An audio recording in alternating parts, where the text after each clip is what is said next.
Alors, sans plus tarder, on va commencer l'audition avec Corinne Lequéré, que je voudrais vraiment remercier du temps qu'elle nous accorde.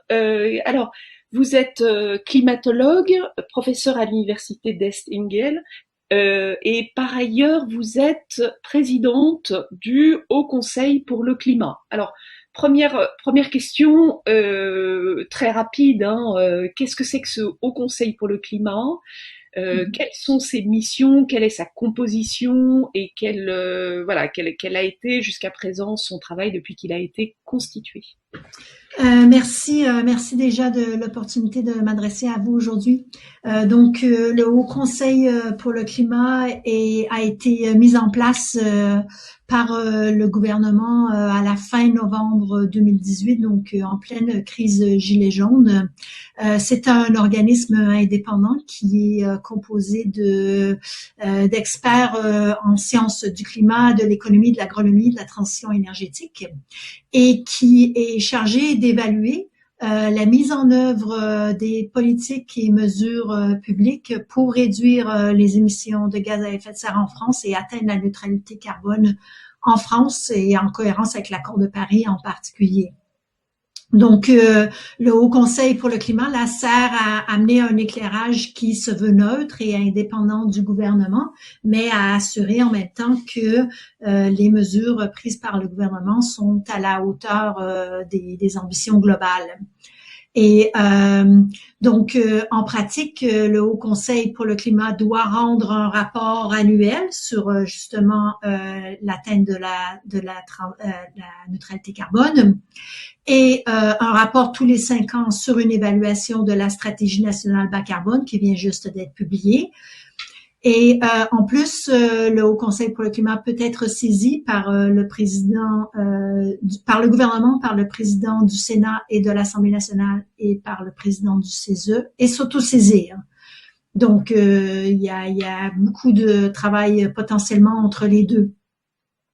Jusqu'à présent, ce qu'on a fait, c'est que nous avons publié déjà un rapport annuel l'année dernière, juin 2019. On prépare le deuxième qui va sortir d'ici quelques semaines.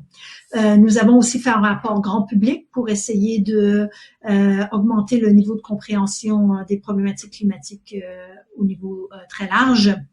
Nous avons eu 3 saisines suite à notre premier rapport et nous en avons publié une sur les évaluations des politiques publiques. Et nous avons aussi publié une lettre que nous avons envoyée au ministre de l'Économie et des Finances, Monsieur Le Maire, sur le pacte productif. Et finalement, là, juste là, tout récemment, on a publié un rapport spécial sur les mesures à mettre en place en réponse à la crise du Covid pour aussi en même temps essayer de répondre à la crise climatique par la même occasion, ou en tout cas ne pas nuire. C'est le rapport, je dis aux camarades qui sont là, c'est le rapport que je vous ai transféré dans la boucle WhatsApp. Ce rapport, c'est une autosaisie ou bien Oui. Oui, Oui, d'accord. c'est une autosaisine. On a eu une discussion avec la ministre de l'Environnement, Madame Borne, très tôt quand le gouvernement a commencé à parler de sortie de crise, mais c'était qu'une discussion pour échanger des idées, en fait, pour échanger les idées qu'on avait à l'époque. Et ensuite, suite à cette réunion, on a décidé qu'on avait vraiment besoin d'un rapport complet parce que les thématiques sont vraiment complexes. Très bien.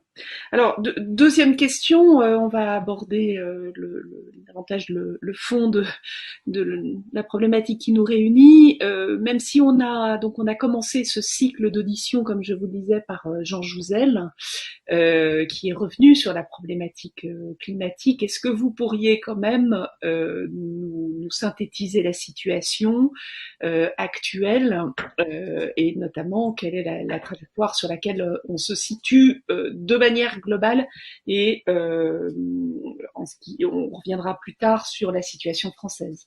Mm-hmm. Donc, au niveau des changements climatiques, le climat se réchauffe, hein, il y a pas de doute. Il y a aussi pas de doute que c'est causé par les émissions de CO2, de gaz à effet de serre qu'on met dans l'atmosphère. On a eu un réchauffement de 1 degré, juste un peu plus de 1 degré jusqu'à présent. Et ça, en fait, je voudrais juste mentionner que c'est vraiment énorme. On pense 1 degré, c'est pas beaucoup, mais il faut penser un peu comme une fièvre du corps humain, hein. C'est un réchauffement intérieur, c'est toutes les relations entre l'environnement et les écosystèmes se retrouvent déséquilibrés. Donc, un réchauffement d'1 degré, c'est vraiment énorme. On a vu plus en France, 1,5 degré en France. On voit une augmentation des vagues de chaleur, on voit les températures extrêmes qui augmentent, 46 degrés l'été dernier, en juin même, en France, dans le sud de la France. Et avec tout cela, il y a des impacts vraiment importants. Qu'est-ce qui vient avec les vagues de chaleur? C'est les risques de feu. Beaucoup de risques de feu dans le sud de la France. On a vu l'Australie en feu l'année dernière avec une contribution des changements climatiques ces risques vont bien au-delà des variations naturelles. De l'autre côté, on voit aussi des risques de pluies intenses. Donc, plus le climat est chaud, plus il contient d'humidité dans l'atmosphère. Et quand il pleut très fort. Et avec ces pluies diluviennes, on a une augmentation des risques d'inondations fluviales, mais aussi en zone côtière à cause de la montée du niveau des mers. Et ces effets font en sorte qu'on a une amplification même des événements naturels, comme là on voit une tempête, un ouragan qui s'abat sur le Bangladesh par exemple. L'augmentation du niveau des mers et l'augmentation des pluies intenses fait en sorte que quand on a des événements naturels comme ça, les impacts sont beaucoup plus forts. Donc, il y a des impacts en France, mais il y a des impacts vraiment très marqués, très dangereux de par le monde. Donc, c'est à peu près là où on en est. On sait très bien que pour que le climat arrête de se réchauffer, il faut que les émissions de gaz à effet de serre à vie longue, comme le CO2, le dioxyde d'azote, soient ramenées à zéro. Donc, il ne s'agit pas là de ralentir la croissance ou de stabiliser les émissions, mais il faut vraiment complètement sortir des énergies fossiles, que les émissions soient à zéro. Et quand on aura fait ça, le climat va se stabiliser. Donc, on va pas retourner en arrière. Donc, le plus on attend, plus on se stabilise à un réchauffement plus élevé et donc plus risqué et plus dangereux. Mais est-ce qu'on est sûr qu'on n'est pas déjà dans un processus qui est un processus où la stabilisation n'est plus possible, étant donné des phénomènes de boucle, de rétroaction? Je pense en particulier à ce qui s'est passé sur les pôles et l'émission du méthane notamment, donc qui est un gaz avec un effet extrêmement fort, de durée limitée, mais extrêmement fort. Et donc, est-ce que le consensus est encore sur le fait qu'il y a possibilité de stabiliser le processus? Oui, tout à fait. Dans le réchauffement actuel, donc jusqu'à 2 degrés de réchauffement, il y a un consensus assez fort de la possibilité de stabiliser le climat. C'est quand on va au-delà de 2 degrés, plus on se réchauffe. Effectivement, plus on se réchauffe, plus les risques augmentent, mais le 2 degrés à ne pas dépasser que la communauté scientifique mentionne depuis des décennies, ou en tout cas très longtemps, c'est vraiment un seuil sérieux. C'est le seuil au-delà duquel on commence à avoir des impacts vraiment très importants par rapport à, par exemple, la fonte du Groenland et la fonte de calottes glaciaires de l'Antarctique qui pourraient complètement fondre, ajouter plusieurs mètres de augmentation du niveau de la mer. Et au-dessous des 2 degrés, on a beaucoup moins de chances d'avoir justement ces rétroactions. Maintenant, c'est pas 2 degrés avant et après ça va mal. C'est vraiment un gradient.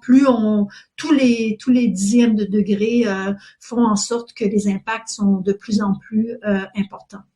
Et la trajectoire là, maintenant réévaluée si on ne fait rien, Donc, sur combien de degrés?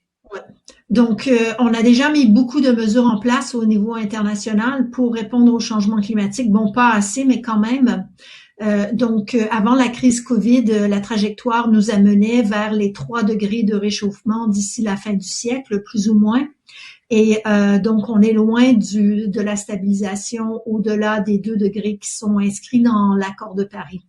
La crise du Covid change un peu la donne, mais pas beaucoup. En fait, elle pourrait changer la donne des 2 côtés. Et d'un côté, si on arrive à répondre à la crise Covid, et je vous en parlerai tout à l'heure, de façon à mettre en place une trajectoire qui est cohérente avec l'atteinte de la neutralité carbone, elle pourrait nous aider à cause des investissements stratégiques qu'on peut faire maintenant. Par contre, si on ignore l'opportunité et si on se précipite pour relancer l'économie basée sur les gaz à effet de serre, les fossiles, du coup, on pourrait remonter très très vite vers cette trajectoire des 3 degrés que j'ai mentionné un peu plus tôt. Et peut-être, dernière question sur ce paysage dessiné, enfin deux dernières sous-questions sur cette première thématique, qui sont, première sous-question, la problématique de la montée des eaux, donc là, où est-ce qu'on en est, et le réchauffement de l'océan également, l'acidification, enfin les problématiques sur l'océan. Et deuxième sous-question, les impacts sur le territoire français, sur le sol français, c'est-à-dire les grands, évidemment, vous n'avez pas la possibilité en un temps aussi restreint de tout nous mentionner, mais les grands impacts sur le territoire français, y compris pas seulement métropolitain, mais y compris dans les domaines. Donc, sur la montée des eaux, on s'attend à peut-être un peu moins de 1 mètre de montée des eaux d'ici la fin du siècle. Donc là, on a eu 20 cm de montée des eaux en moyenne globale. Il y a des variations. Et la montée des eaux se fait très, très lentement, mais très, très de manière continue. Donc, on n'arrête pas la montée des eaux. Une fois que le climat s'est stabilisé, comme j'ai dit tout à l'heure, la montée des eaux va continuer derrière. Donc, parce que la montée des eaux, c'est vraiment une réponse au réchauffement de l'océan qui va prendre des milliers d'années à se restabiliser. Donc là, on a un gros problème, c'est-à-dire que même si on stabilise le climat bien au-delà des 2 degrés, il faudra quand même gérer l'adaptation à la montée des eaux continue qui va derrière. Donc, on parle de jusqu'à 1 mètre de montée des eaux à la fin de l'année, probablement moins entre les chiffres exacts, c'est vers 70-80 cm avec une trajectoire vers les 3 degrés. Le réchauffement de l'océan continue, se réchauffe plus lentement que le reste de la planète, mais comme vous l'avez mentionné tout à l'heure, dans l'océan, les impacts sont autres. On parle des impacts de l'acidification des océans parce que le CO2 est un acide faible. Alors, quand il se dissout dans l'eau, on acidifie les océans avec des impacts sur les écosystèmes marins qui peuvent être importants, surtout les écosystèmes qui ont des coquilles, des coquillages, mais aussi les poissons. Et aussi, il y a des impacts sur le niveau d'oxygène dans certaines parties du monde, en particulier à l'ouest de l'Inde, par exemple, et à l'ouest du Pérou, où il y a des zones à oxygène faible qui pourraient s'étendre. C'est un peu comme l'expansion de la désertification. C'est l'image océanique de la désertification terrestre. Dans le territoire français, donc on a beaucoup de réchauffement. Le réchauffement futur est plus intense à l'est du pays et au sud du pays qu'à l'ouest, parce qu'à l'ouest, on a plus d'influence de la mer. On voit dans tous les bords de mer une augmentation du risque d'inondation due à la montée des eaux et une augmentation un peu partout du risque d'inondation due à ces précipitations extrêmes dont je parlais plus tôt. On parle aussi de augmentation du risque de feu, surtout dans le sud de la France, là où c'est très sec, désertification encore dans le sud de la France, et augmentation de la durée, de l'intensité des vagues de chaleur et de la période sur laquelle on pourrait les les observer. Par exemple, vous avez vu l'année dernière que nous avons eu une vague de chaleur en juin, ce qui n'avait jamais été vécu jusqu'à présent. Alors, on parle d'une expansion des périodes où on pourrait avoir des vagues de chaleur de mai à octobre si on atteint des réchauffements assez importants d'ici la fin de l'année.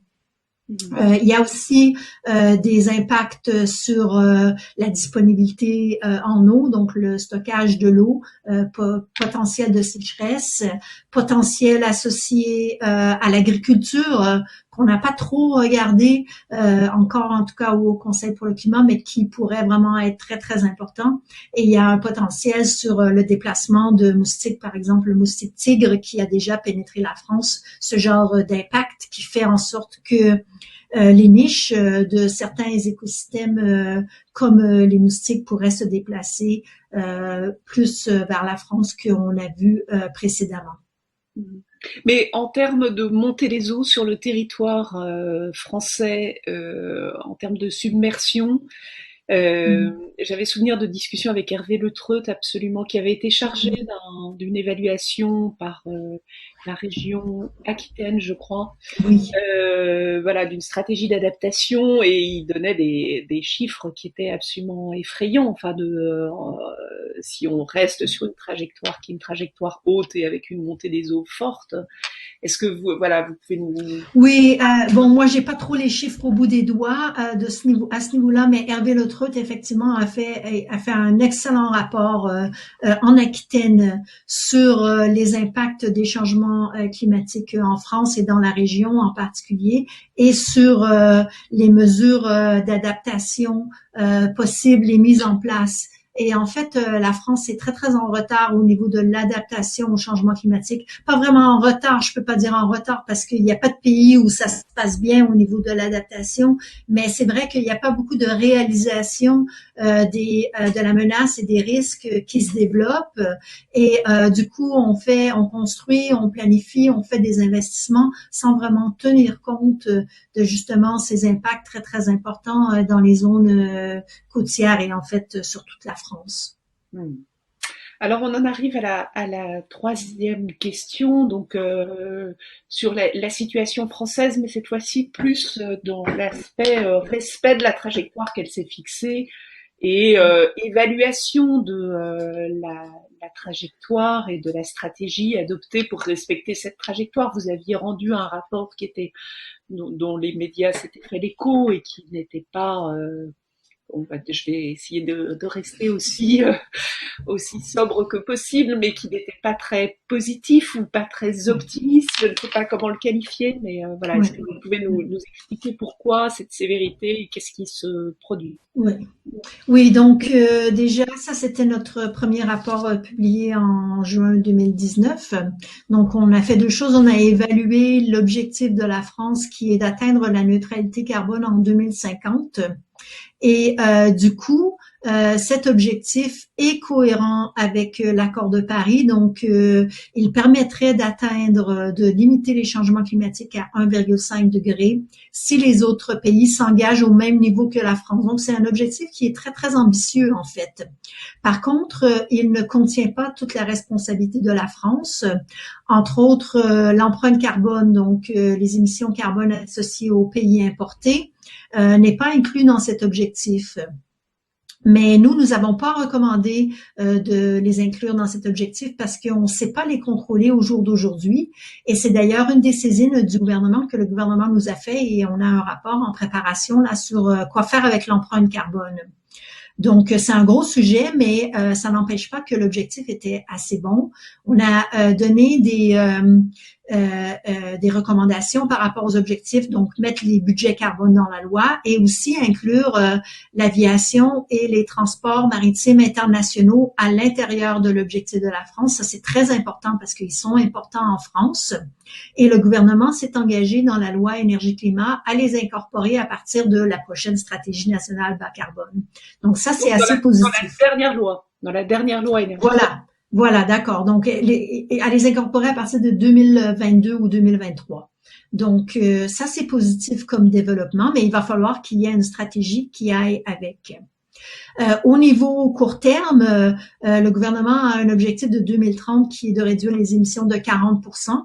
Et dans notre rapport, on n'avait pas trop regardé l'objectif en détail, mais là, on voit bien que au niveau européen, l'ambition est plus élevée, donc 50 à 50%. Donc, il faudra redoubler, je pense, l'objectif à court terme de la France éventuellement. Maintenant, ça, c'est pour l'objectif. Donc, bon objectif pour la France. Par contre, quand on regarde ce qui se passe en réalité, là, l'histoire est tout autre.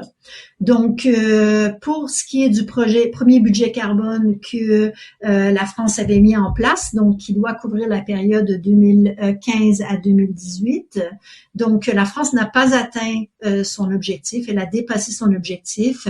La réduction en émissions qu'on devait observer, qu'on avait dans l'objectif, était pour une réduction de 1,9% des émissions par année.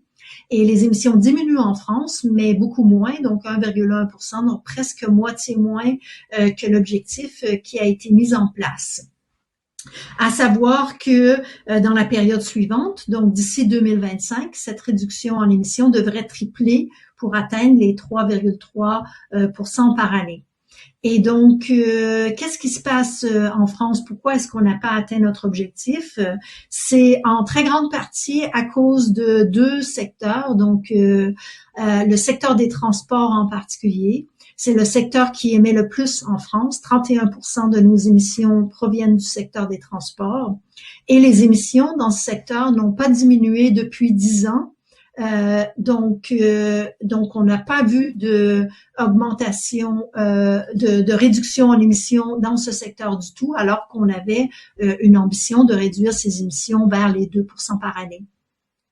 Le deuxième secteur qui a fait défaut, c'est le secteur des bâtiments, là où on prévoit la rénovation énergétique et le chauffage bas carbone. Et là, on a vu effectivement une réduction de environ 2% par année, mais l'ambition était beaucoup plus grande dans la stratégie nationale bas carbone. L'ambition était de 5% par année, donc c'est très, très ambitieux. Ça prend un plan pour aller derrière, ça prend un investissement, ça prend beaucoup d'efforts pour les filières et tout. Donc ça avait été mis en place en partie, mais pas à la bonne échelle. On a noté aussi beaucoup de rénovations, mais très peu d'informations sur la performance des rénovations qui ont été faites et financées avec l'argent public. Donc ça, c'est un gros sujet de s'assurer de la performance des investissements qu'on fait. Pour les autres secteurs, on a vu, l'agriculture avait un objectif de 0 changement. Et ils ont effectivement obtenu 0 changement, mais comme l'objectif était très mou ou très faible, c'est pas on peut dire qu'ils ont atteint leur objectif, mais sans vraiment avoir d'objectif. Et dans les autres secteurs, industrie, transformation d'énergie et déchets, on a eu une décroissance en émissions plus forte que prévu, mais pas suffisante pour compenser les manques dans les autres secteurs. Donc, à votre avis, lié à la crise économique ou pas, au ralentissement de l'activité économique ou vous parlez de la crise actuelle ou non, la crise 2008? Pour la réduction au niveau de l'industrie en particulier, ou l'industrie production transformation d'énergie, c'est difficile à dire. Donc, potentiellement en partie, mais il y a aussi de vrais changements de vrais investissements sur l'efficacité énergétique de l'industrie en particulier, en partie possiblement reliés au système d'échange d'émissions de quotas du milieu européen, mais pour la dernière année seulement, peut-être pas plus en amont. Donc là, l'année dernière, on n'a pas réussi à décomposer ça avec beaucoup de détails, mais je pense que d'après les informations qu'on a, qui vont plus larges au-delà de notre rapport annuel, qu'il y a aussi une contribution de l'efficacité énergétique. Mm-hmm. OK. Parfait. Et donc, peut-être dernièrement, juste pour conclure sur notre rapport annuel, on avait fait une série de recommandations qui étaient de dire que là, il y a un problème. Effectivement, les émissions diminuent en France, mais elles sont pas au bon niveau. Il y a un problème de pilotage en France, de pilotage de la transition nationale bas carbone. Il y a beaucoup de lois qui sont mises en place pour pour aider à atteindre nos objectifs, mais on ne sait pas s'ils sont au bon niveau, on ne sait pas s'ils sont suffisants, on ne sait pas si le financement est suffisant. Et du coup, il n'y a pas vraiment de cohérence entre les lois, surtout les lois qui sont pas des lois environnementales, si elles sont cohérentes avec l'atteinte de la neutralité carbone. Donc, on a recommandé de développer un système de pilotage beaucoup plus coordonné, central, interministériel, piloté vraiment par le premier ministre ou le président, pour vraiment s'assurer que l'ensemble des lois et des mesures qui sont mises en place soient remontées au bon niveau. Et bien sûr, c'est clair que on a des actions qui marchent puisque les émissions diminuent, et c'est clair aussi qu'il faut augmenter le niveau des actions, et donc il ne faut pas non plus attendre d'avoir un système parfait pour rehausser le niveau des actions. Et là-dessus, on avait recommandé d'évaluer les mesures particulièrement en amont quand on les met en place, et le gouvernement est revenu avec une saisine sur l'évaluation spécifique que nous avons fait et publiée. Ok, mais est-ce qu'il y a eu des mesures qui ont été prises? Il y a eu la désignation du Le Conseil de défense écologique. écologique. Oui.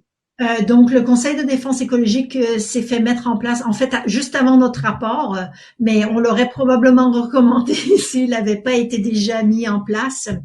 Il y a eu quelques mesures qui se sont fait mettre en place. Il y a eu quelques mesures pour enlever certaines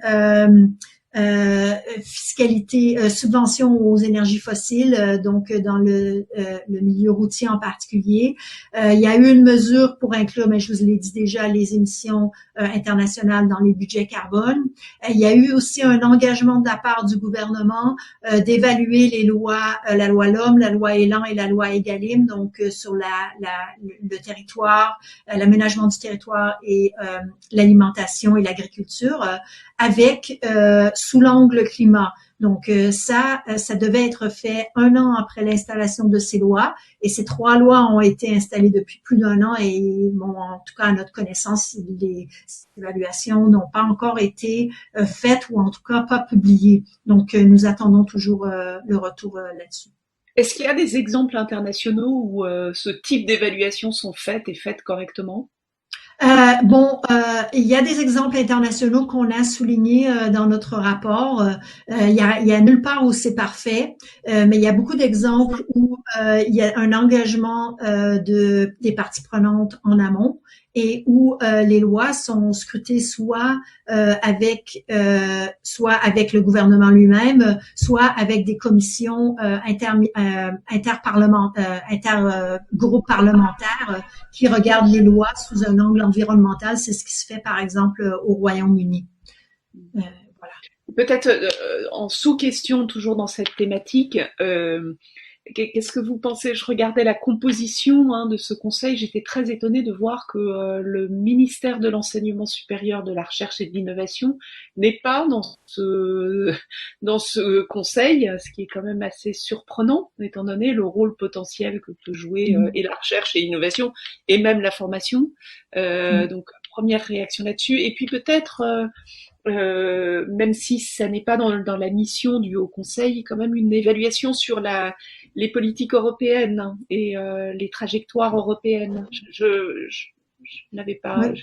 Je vous avais pas. Donc, au niveau du ministère de la Recherche et de l'Innovation, le Haut Conseil est pas un groupe de représentation. Donc, on n'a pas de représentation Non, je parlais du Conseil stratégique.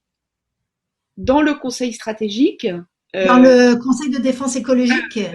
Pardon, le Conseil de défense écologique. Oui, pardon. Dans le Conseil de défense écologique, dans le périmètre, d'accord. La recherche n'y est pas, ce qui est assez. Oui.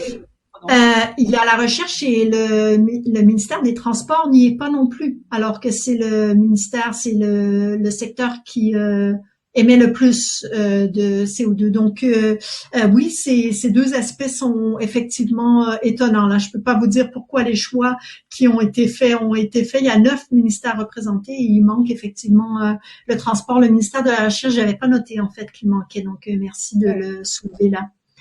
Au niveau de la politique européenne, donc nous, on va pas regarder en détail la politique européenne, mais comme justement elle influence vraiment beaucoup la France, on essaie de dire quand on peut qu'il y a des politiques qu'il faut vraiment qu'elles soient développées au niveau européen.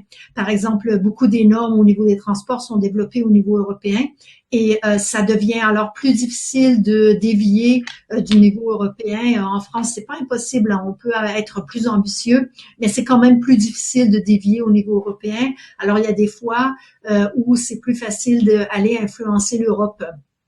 Maintenant, l'Europe est en train ou a déjà déclaré que elle voulait avoir un objectif d'atteinte de la neutralité carbone comme la France en 2050. Donc ça, cet objectif, il n'a pas été encore mis dans la loi ou dans l'équivalent de la loi au niveau européen, mais ça doit être dans le calendrier d'ici les mois qui viennent.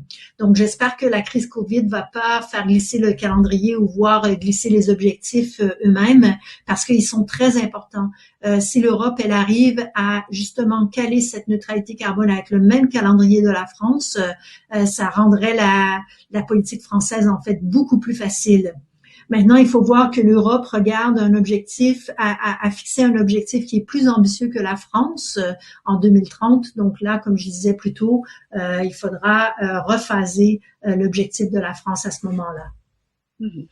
Alors, on en arrive à l'avant-dernière question, donc qui est la question sur le rapport donc que vous avez publié concernant la crise Covid, et puis donc ce qui est pour nous vraiment tout à fait essentiel, les propositions que vous faites, notamment concernant un plan de relance et les mesures prises pour faire face à la crise économique et sociale qui est générée par la crise sanitaire, parce que on fait ces auditions à la fois pour essayer de mieux comprendre ce qui se passe en ce moment, ce qui s'est passé depuis l'éclatement de cette pandémie, mais aussi pour essayer voilà, d'ajuster nos propositions et nos réactions politiques. Et donc c'est pour ça que on a souhaité vous auditionner. Quand on a vu ce rapport, ça nous a paru particulièrement intéressant de vous entendre. Donc, est-ce que vous pouvez nous présenter les grandes lignes en essayant d'aller le plus loin possible, parce que c'est toujours une difficulté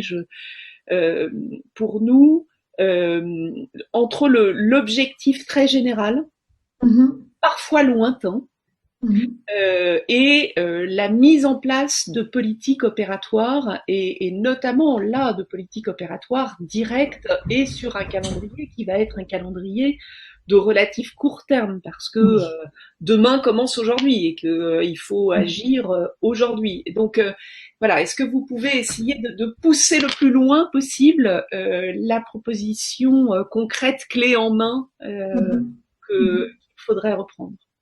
Oui, merci.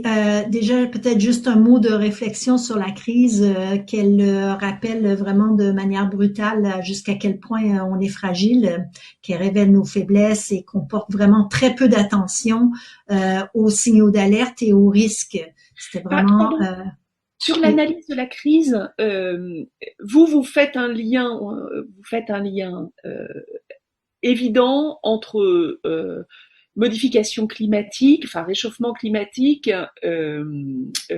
perte de biodiversité et pandémie. Pour vous? Non. Non, on fait pas de lien direct, sauf pour dire que les deux crises résultent de la pression insoutenable qu'on exerce sur les écosystèmes. Donc, la crise du Covid, il s'agit d'une pression au niveau de l'exploitation des forêts, l'exploitation des animaux et la biodiversité, qui a créé des conditions où la maladie a pu passer des animaux sauvages aux humains. Donc, le lien avec le changement climatique ici est indirect seulement sur la biosphère. Donc, on n'est pas allé... Oui. Mais le lien est direct quand même entre perte de biodiversité et pandémie. Donc, ça, c'est pas notre aire de spécialité. Donc, on a mentionné ça dans le rapport en citant le rapport des autres, mais je voudrais pas me faire citer sur ce point parce que c'est vraiment, nous sommes climatologues, nous sommes pas des spécialistes sur les animaux.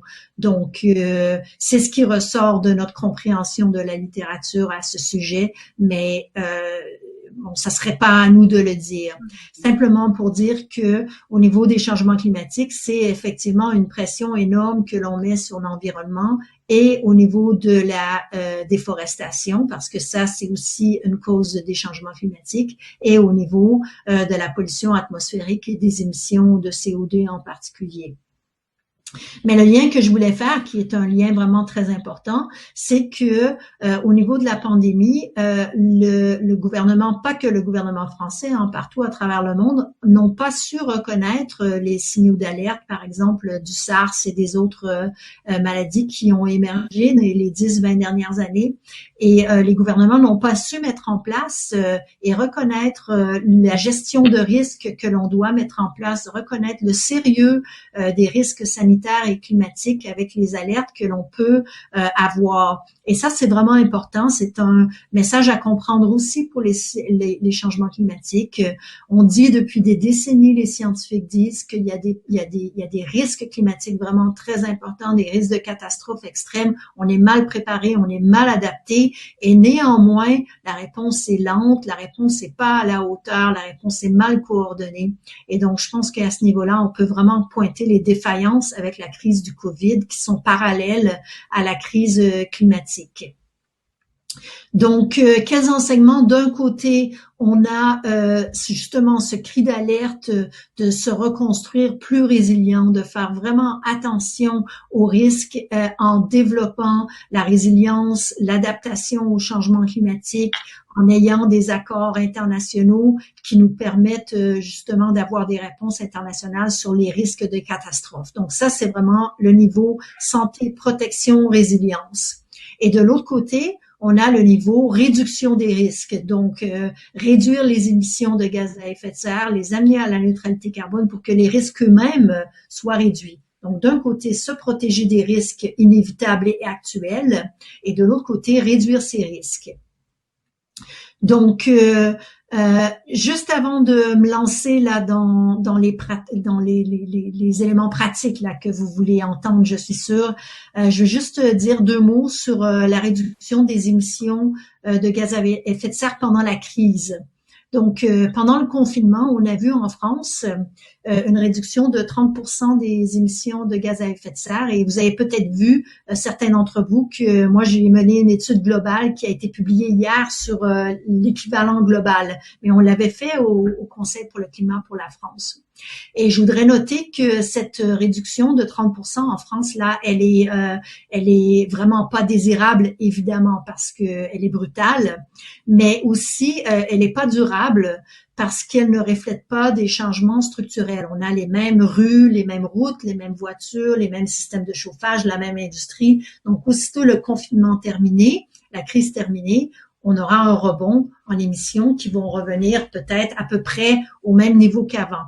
Donc, ce petit intervalle, si on peut dire, sur les émissions, ça va faire absolument rien pour ralentir le changement climatique. C'est trop petit. Le changement climatique est causé par l'accumulation du CO2 dans l'atmosphère les décennies passées et le futur. Donc ça, c'est pour la parenthèse sur ce qui se passe en ce moment. Mais ça montre quand même cette baisse en émissions, que lorsqu'on met des politiques en place, les émissions, elles répondent tout de suite. Donc, oui. Juste un élément sur la crise 2008-2009 et son impact à l'époque. Qu'est-ce qui s'était passé?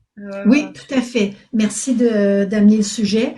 Donc, en 2008-2009, on avait eu aussi une baisse en émissions de 1,5% en 2009. Et là, on a eu un rebond de 5% en 2010 qui nous a ramené exactement au point où on aurait été de toute façon comme si de rien ne s'était passé. Mais il faut dire on a plusieurs choses à dire sur cette crise. Il y a eu des investissements qui ont été faits. En particulier sur les énergies renouvelables, l'éolien et le solaire par l'Allemagne avait fait beaucoup d'investissements, les États-Unis et la Chine aussi. Et ces investissements ponctuels en réponse de crise, avec aussi une intention de répondre au changement climatique, ont eu comme conséquence qu'ils ont fait chuter les prix de l'énergie renouvelable, éolienne et solaire, Et du coup, ces énergies renouvelables ont eu une expansion vraiment très importante dans les 10 années qui ont suivi la crise économique de 2008-2009.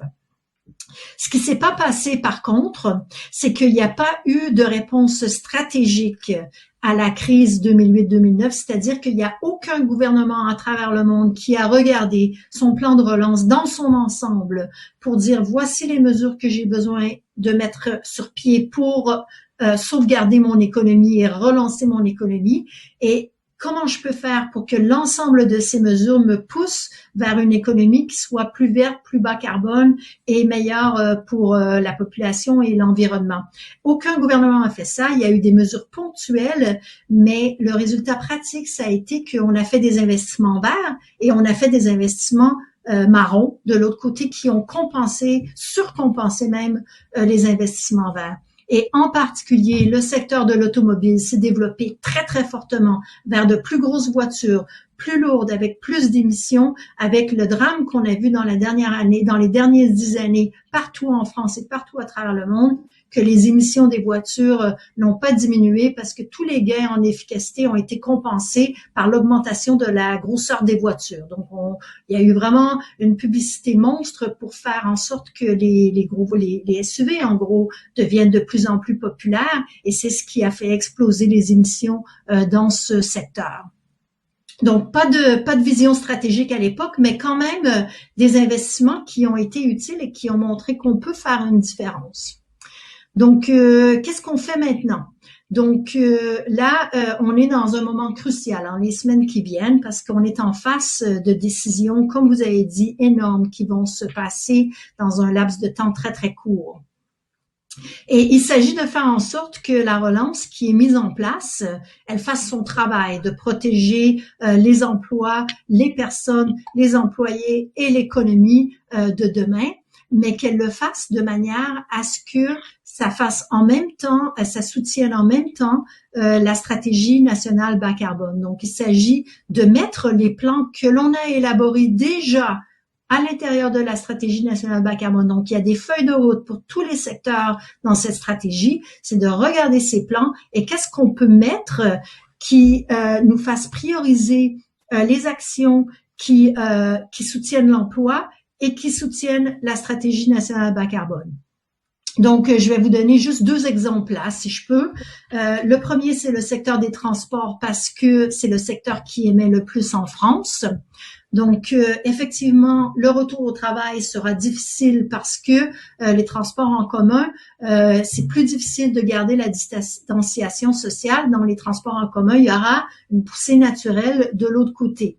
Donc, il faut faire en sorte que on soutienne le transport actif là où c'est possible, c'est le vélo et la marche. Et ça se fait pas tout seul. Ça se fait avec des investissements dans des pistes sécuritaires. Ça se fait avec un soutien à l'achat du vélo, peut-être voire même le vélo électrique pour augmenter la portée pour que les gens dans les banlieues puissent faire leur déplacement au travail. Et toute une série de mesures pour verrouiller son vélo, pour soutenir justement comment on retourne sur le vélo, etc. Donc, il y a toute une série de mesures à mettre en place. Maintenant, pas tout le monde peut prendre le vélo et la marche. Donc, il faut aussi en même temps soutenir, développer les transports en commun pour qu'ils deviennent sécuritaires le plus vite possible, éventuellement en poussant le rail à un peu plus long terme. Mais aussi, il s'agit de complètement électrifier le secteur des transports. Donc, il faut passer toute la production de voitures en France, de voitures thermiques et diesel à des voitures bas carbone, surtout l'électrique. Bon, il y a quelques autres pistes aussi, mais c'est quand même largement l'électrique. Et ça va, les actions à mettre en place, c'est pas que financier, ça va de l'annonce de ce qu'on fait, donc le passage le plus vite possible, idéalement avec un échéancier, les conditionnalités pour les prêts aux entreprises maintenant qui vont se faire aider à la mise en place justement de ces plans très très ambitieux de passage aux véhicules bas carbone. Ça va du développement comment on dit le soutien à training, L'éducation, oui, l'éducation ou la formation, pardon, voilà. Oui. La formation des employés, ça va au développement des chaînes d'approvisionnement, donc les matériaux, les batteries, ça va au recyclage des batteries pour pas qu'on se crée un autre problème derrière. Donc, il y a tout un ensemble de mesures à mettre en place qui sont des mesures financières, mais qui sont des mesures qui sont beaucoup plus larges et qui englobent tout le secteur dans son ensemble. Donc, ça, c'est d'un côté. De l'autre côté, l'autre exemple que je voulais donner, c'est l'exemple de la rénovation des bâtiments. Donc, secteur très, très important. Il y a déjà des réductions en émissions qui se passent. On a besoin de rénover nos bâtiments. Les bâtiments vraiment sont très peu performants. On a besoin d'avoir une efficacité énergétique plus importante. On a besoin du chauffage bas carbone, donc sortir du fioul, sortir du gaz. Et tout ça, ça a besoin des investissements. Mais encore là, il ne s'agit pas que des investissements brutaux, mais il s'agit de regarder tout le secteur de la formation, la coordination des mesures et les chaînes d'approvisionnement pour le chauffage bas carbone.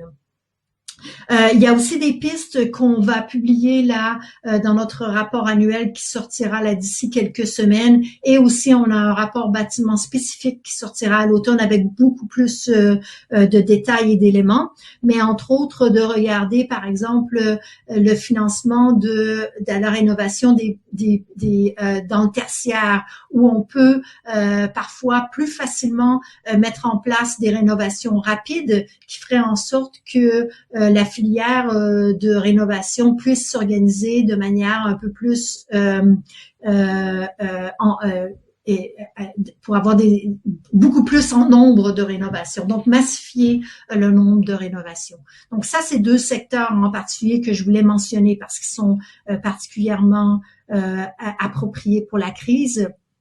Mais il y a aussi beaucoup d'autres secteurs. Par exemple, il y a la filière de l'hydrogène et du développement du biogaz qui pourrait être une filière de demain qu'on pourrait soutenir.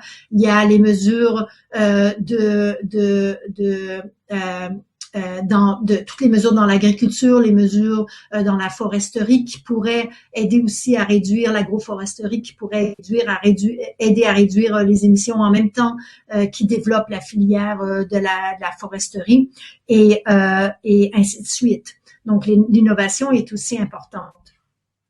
Donc ça, c'est pour plutôt les mesures sectorielles. Et aussi, dans notre rapport, on a mis l'emphase sur l'importance de soutenir la population dans son ensemble dans ces mesures. Donc, j'ai parlé tout à l'heure des mobilités actives, mais il y a aussi le télétravail qui est ressorti comme étant presque une innovation sociale là pendant la crise.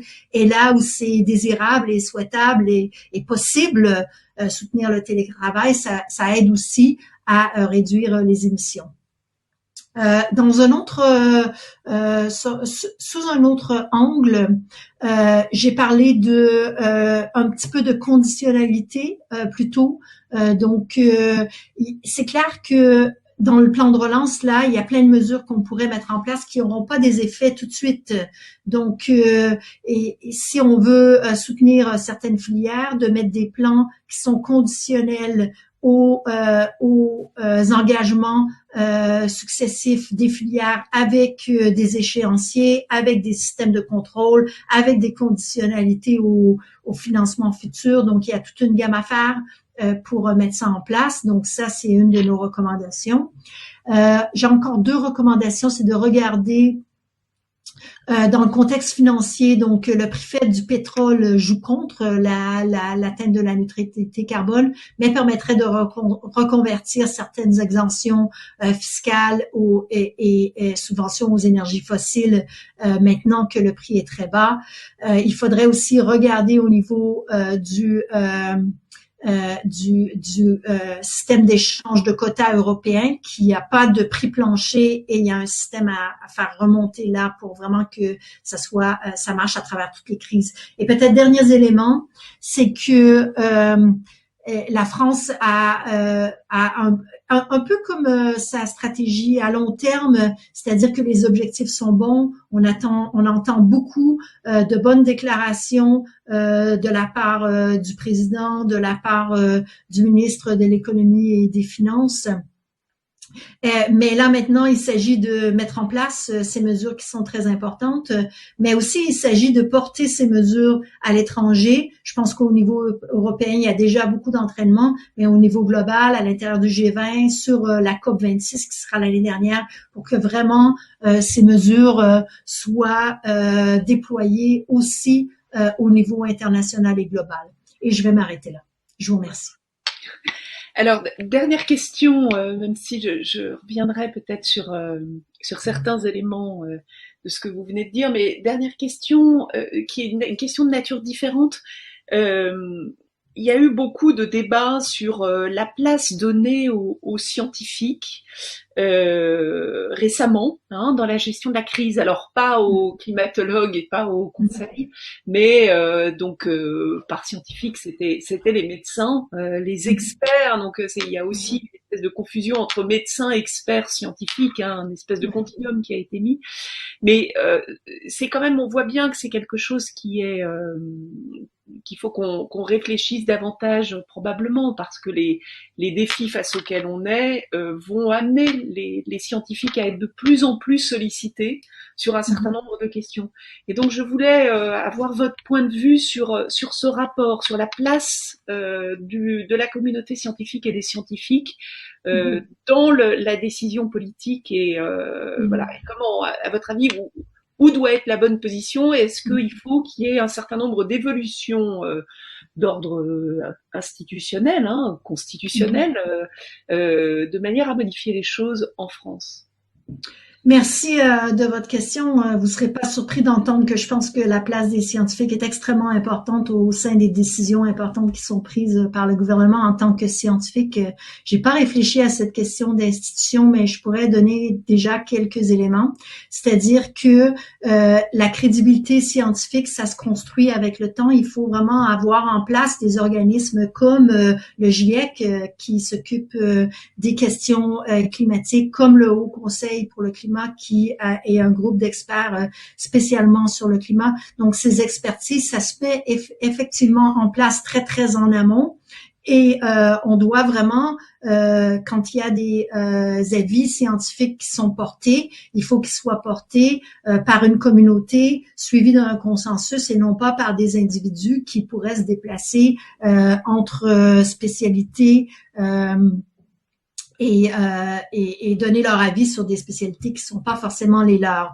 Donc, je pense que c'est vraiment important d'avoir en place les spécialistes en amont de crise. Comme ça, vous avez déjà les structures qui sont sur lesquelles vous pouvez vous baser, tel le GIEC, comme j'ai mentionné. Là, au niveau de la structure, effectivement, là, on n'a pas du tout regardé au niveau du Haut Conseil pour le climat sur cet angle-là, mais il y a beaucoup il y a des pays, et il y a les Nations Unies en particulier, qui ont un conseil de scientifiques. Donc, le Royaume-Uni a un scientifique en chef, par exemple, un scientifique en chef pour chaque département.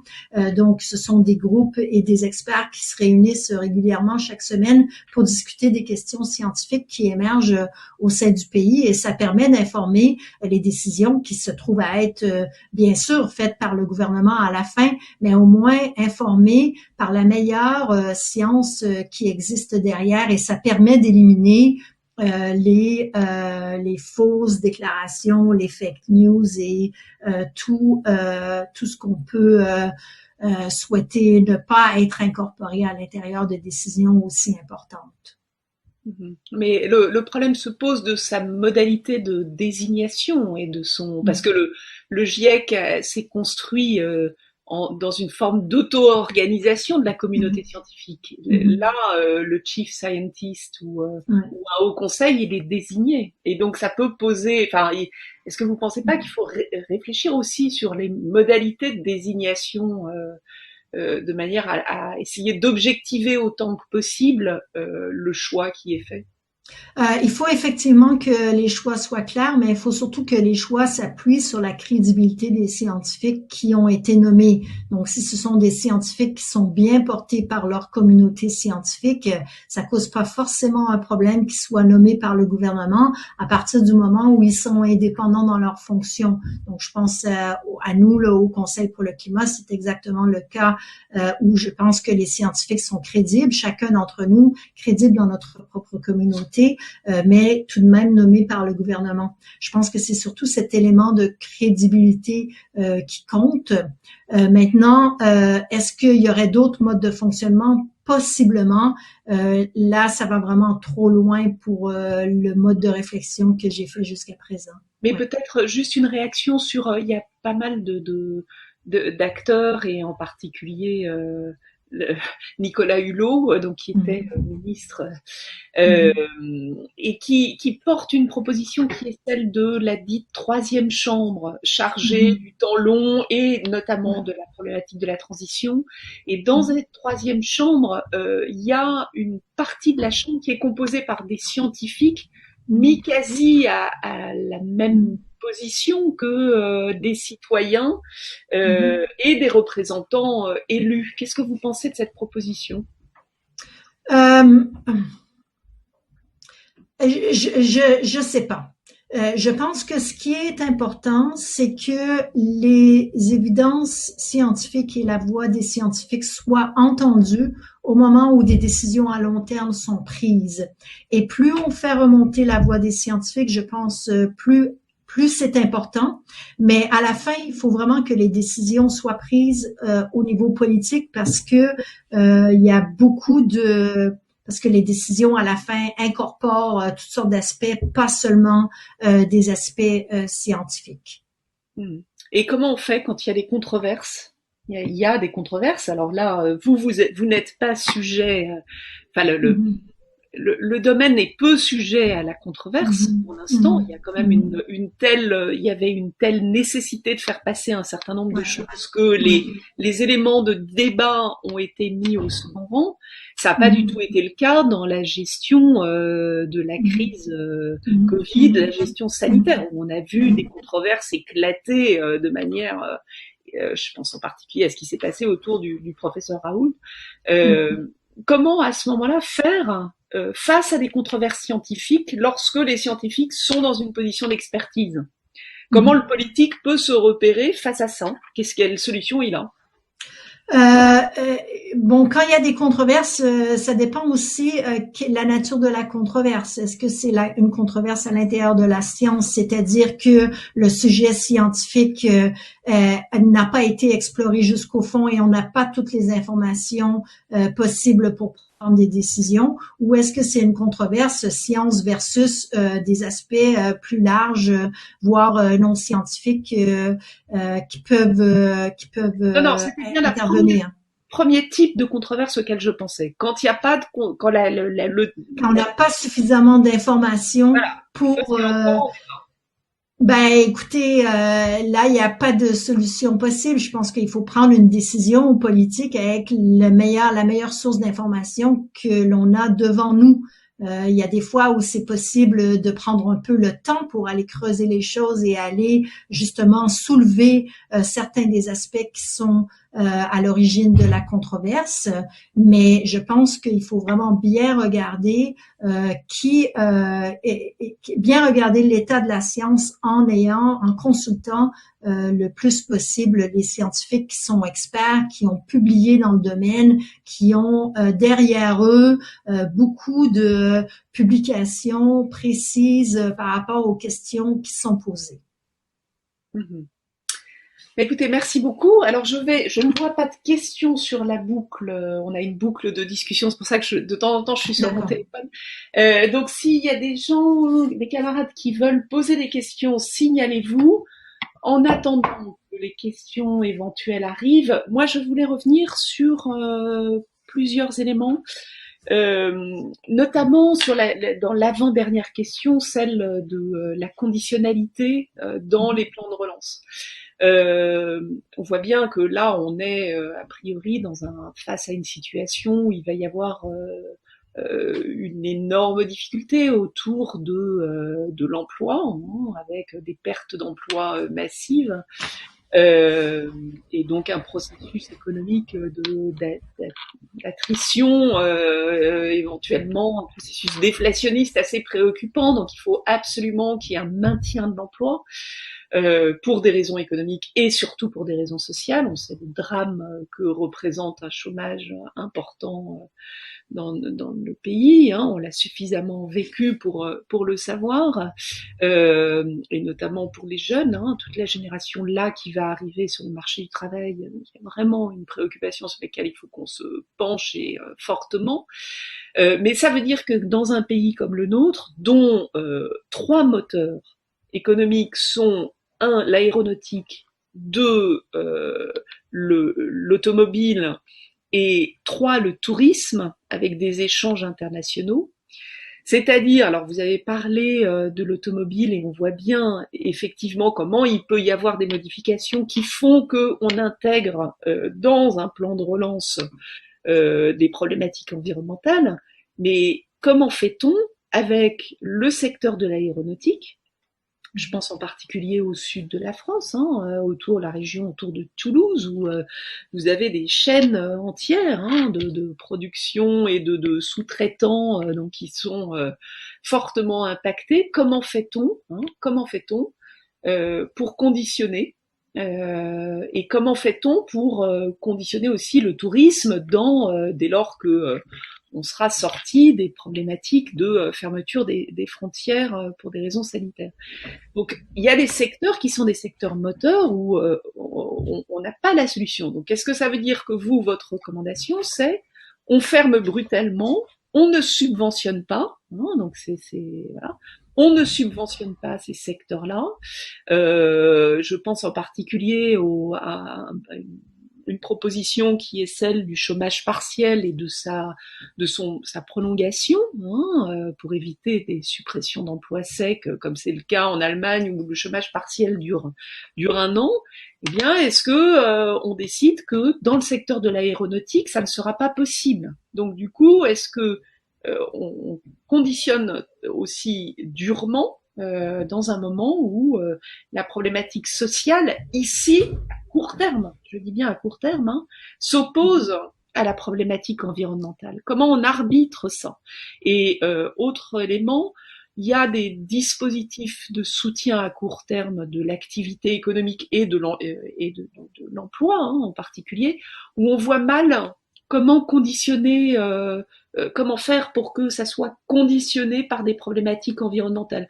Vous êtes sur des secteurs où il y a un faible impact environnemental, a priori. Donc il y a pas il y a une espèce de neutralité. Est-ce que on subventionne pas? Comment on fait? Voilà, comment on met en place ces critères de manière plus opérationnelle, à la fois à court terme et en même temps face au choix cornélien où eh bien l'écologie et les préoccupations de justice sociale et d'attention aux plus en difficulté s'opposent à court terme. Merci. C'est des questions vraiment au cœur, hein, des problématiques de la transition bas carbone, en fait.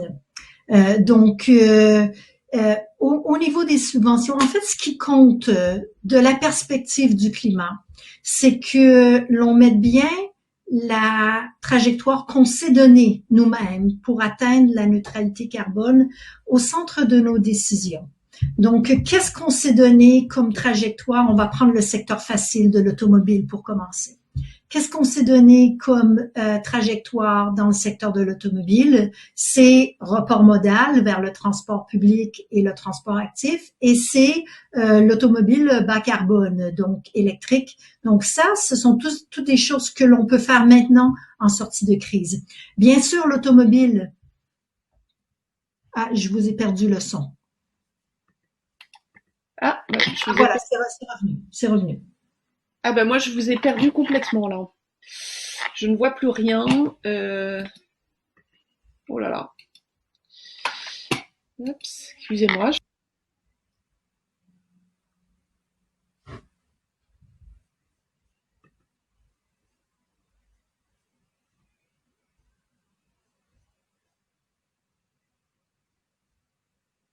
quand elle était détachée une ressource. Ah voilà, vous m'entendez là? Oui, oui. Non, je disais, et y compris la taille. La taille du secteur, oui. Oui, oui. Non, oui. Des automobiles. Ah, la taille des automobiles, oui, oui. Donc, oui, voilà, exactement, y compris la taille. Donc, on a un plan déjà qui a déjà été élaboré, qui existe, qui a été fait par le gouvernement. Il s'agit de le mettre en place. Donc, c'est clair que le secteur de l'automobile pourra pas du jour au lendemain se transformer pour produire des voitures automobiles, des voitures électriques, mais il faut que ces conditionnalités soient faites de manière à ce que ce plan de relance soit accompagné d'un plan de transition vers ces voitures ou cet accompagnement qui doit être fait dans le secteur. Et il y a des il y a des méthodologies pour faire ça. Il y en a une qui a été développée par l'ADEME, entre autres, qui regarde déjà ce que le secteur fait ou ce que l'entreprise fait, qui regarde où sont faits les investissements, comment les décisions sont prises, quelle est la tendance des changements qui sont observés. Donc, il y a des moyens, il y a des méthodes qui existent à la fois pour établir les objectifs en cohérence avec la stratégie nationale bas carbone et suivre ces objectifs dans le temps.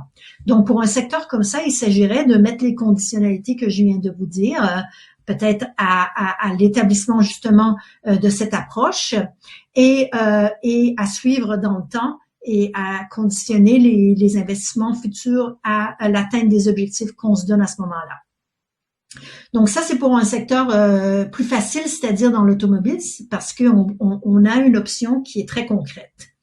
Dans le secteur aéronautique, c'est plus difficile. Et là, je vais vous expliquer pourquoi. Parce que l'aviation, ça pollue beaucoup. Et c'est un secteur difficile parce que il n'y a pas de solution technologique qui serait l'équivalent de la voiture électrique dans le secteur aéronautique. Donc, on a moyen de mettre de réduire les émissions et l'impact sur le climat dans l'aéronautique par exemple, en utilisant du gaz vert, en étant plus rationnel dans les routes ou dans le nombre de passagers par avion, qui va dans la direction opposée maintenant, mais on pourrait, en théorie. Mais ces solutions sont suffisantes pour compenser l'augmentation de la demande qui est prévue dans le secteur, mais elles ne sont pas suffisantes pour faire réduire les émissions jusqu'à l'atteinte du zéro carbone que nous avons besoin pour répondre au changement climatique. Et donc, le secteur de l'aviation est un des seuls secteurs qui doit compenser ses émissions avec le développement de puits de carbone. Et ça veut dire planter des arbres. Mais planter des arbres, il y a toutes sortes de problèmes. Déjà, la place. Déjà, une fois qu'on a planté les arbres, il faut qu'ils restent là où ils sont. Les forêts sont sujets à des impacts climatiques importants, les feux de forêt que j'ai mentionnés plus tôt. Donc, la fragilité des forêts et du stockage de carbone dans les sols dans l'avenir, elle n'est pas très claire. Et ça veut dire qu'on n'a pas des puits de carbone infinis pour compenser ces émissions dans le secteur de l'aviation. Au jour d'aujourd'hui, le secteur de l'aviation n'a pas d'objectif cohérent avec l'atteinte de la neutralité carbone. Donc, les objectifs internationaux du secteur de l'aviation internationale ne sont pas cohérents du tout. Ils sont de ne pas de plafonner l'augmentation des émissions à partir de 2020 et éventuellement de développer des puits de carbone, mais c'est très mou. Il n'y a pas de neutralité carbone qui sont inclus. En plus, le secteur de l'aviation bénéficie des exemptions au niveau des taxes de pollution qui sont sur l'aviation, qui sont pas justifiées dans ce secteur. Donc, déjà, au niveau de la conditionnalité, donc pour votre question précise, la conditionnalité pourrait se faire en deux temps, c'est-à-dire d'enlever les exemptions qui ne sont pas justifiées dans le secteur, et maintenant, c'est le temps de le faire puisque les prix des énergies fossiles sont très faibles, donc l'impact serait très petit. Donc, enlever ces subventions non justifiées pour que ça soit plus juste à travers les secteurs. Et deuxièmement, d'exiger un plan futur qui soit cohérent avec l'atteinte de la neutralité carbone. Et ça n'existe pas au jour d'aujourd'hui et ça pourrait être mis en place et ce plan inclurait probablement une réduction en fait, de la demande en aviation future. Et c'est pour ça que ça coince au niveau de l'atteinte de la neutralité carbone, parce que l'on doit planifier au moins un plafonnement et probablement, pour un pays comme la France, une réduction des émissions. Et ça, c'est difficile. Donc, mon dernier point au niveau de l'aéronautique, c'est Pardon, que on les attendrait avec la suppression des vols intérieurs dès lors que il y a un équivalent ferroviaire à moins de 2 heures et demie. Je crois que c'était ça la limite. À ce moment-là, on atteint les objectifs ou pas? Donc, ça, c'est une mesure. Ben ça revient justement au problème que l'on a identifié avec le gouvernement, c'est-à-dire qu'il n'y a pas d'évaluation. Qui peut me dire est-ce que cette mesure, elle est suffisante ou elle est pas suffisante? Je sais pas. Mais je peux vous dire deux éléments, c'est-à-dire que les vols internationaux en France sont presque 10 fois plus importants en termes d'émissions que les vols intérieurs. Donc, fort probablement, s'il n'y a aucune action qui sont mises sur les vols les longs vols, on n'atteindra pas les objectifs. Et autre élément, qu'est-ce que je voulais dire, les vols internationaux, j'ai oublié. C'est pas grave, ça va me revenir. Autre élément que on a souligné dans notre rapport de manière très délicate, parce que je comprends bien que le sujet il est très délicat, c'est-à-dire que le secteur de l'aviation est très réduit, opère à 25% de sa capacité présentement, et ça n'a rien à voir avec les changements climatiques. C'est complètement dû à la distanciation sociale et aux mesures que les gouvernements ont dû mettre en place pour protéger la population. Ça veut dire que le secteur va de lui-même se contracter. Ça veut dire qu'il y a beaucoup d'emplois qui vont être perdus d'eux-mêmes, rien à voir avec les changements climatiques, que les gens vont devoir se trouver un emploi ailleurs, possiblement vers des filières qui émergent à cause de l'atteinte de la neutralité carbone, peut-être dans le meilleur des cas. Mais c'est l'occasion maintenant de réfléchir à quelle est la taille du secteur de l'aéronautique qu'on souhaiterait avoir, disons, 2025 et au-delà de 2025, qui ferait en sorte que l'on pourrait effectivement rentrer dans nos budgets carbone, atteindre la neutralité carbone et soutenir les emplois qui restent dans ce secteur. Je comprends que cette question, elle est très, très difficile, mais qu'on a une réorganisation du secteur qui se passe maintenant, qui permettrait sans atteindre un nombre supérieur, sans mettre une pression additionnelle sur l'emploi du secteur de l'aéronautique, qui permettrait justement de faire rentrer ce secteur économique dans les budgets carbone, en réorientant bien sûr les emplois vers d'autres emplois qui sont plus porteurs, comme le développement des énergies renouvelables, comme la rénovation énergétique, etc. Merci. Alors, il y a une question de Violaine Gillet. Violaine, si tu veux poser ta question. Bonjour. Bonjour. Merci de... Vous m'entendez, c'est parfait.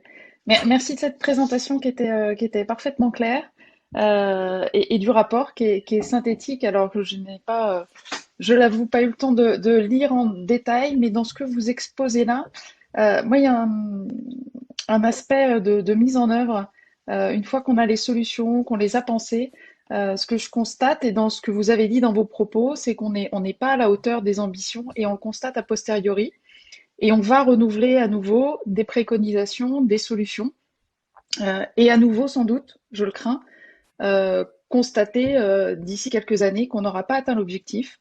Parce qu'on ne se sera pas posé forcément la question de la coordination et, j'ose le dire, quasi de la contrainte qu'on va mettre. Exemple très concret, la loi LOM. Alors jusqu'à présent, on avait des plans de mobilité. Maintenant, on a la loi LOM qui nous dit qu'il n'y a plus de plan de mobilité et on va mettre en place une négociation branche par branche. Donc on arrête les plans de mobilité, on remet la négociation, on constatera sans doute qu'on n'aura pas fait progresser la baisse des transports parce qu'entre-temps, il y aura eu un effet trou d'air. Donc on enchaîne les mesures. Autre exemple, le report modal. On a parlé de reporter sur le fret SNCF, enfin le fret, de le mettre sur les rails plutôt que sur la route.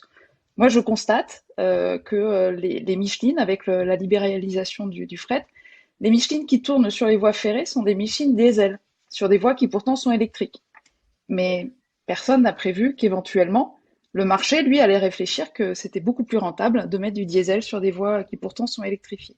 Voilà, tout un tas d'exemples très concrets où je me dis, mais si on n'a pas une forme de coordination verte ou de, je sais pas, de dialogue social des parties prenantes, un espèce de rapport de force qui ferait que la puissance publique soit contrainte de mettre en œuvre ce qu'elle annonce et de le piloter, et de le suivre, et voilà. Pour l'avoir expérimenté, la première chose qu'on vous dit, hein, c'est quoi dans la loi? Ah oui, mais alors ça coûte quelque chose, il y a une amende? Non, c'est suivi par qui? Ah bon, bah c'est bon. Voilà.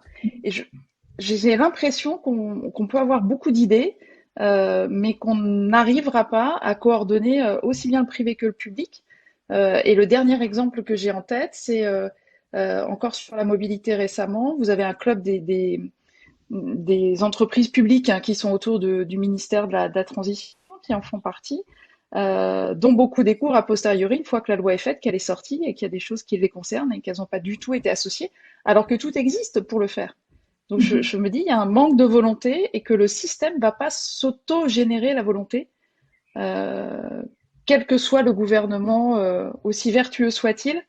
À un moment donné, il y a des contraintes ou des enjeux financiers qui nous empêcheront d'avancer. Je me demande quel est le système vertueux qu'on pourrait inventer. Je suis pas sûre que ma question soit très claire, mais si... Merci. En fait, au contraire, la question, elle met le doigt en plein sur le problème que l'on observe, c'est un problème de redevabilité. Hein, on a des bonnes idées, on met beaucoup de choses en place, on travaille très fort. Il y a beaucoup de mesures qui sont mises en place et beaucoup de bonne volonté, on l'entend.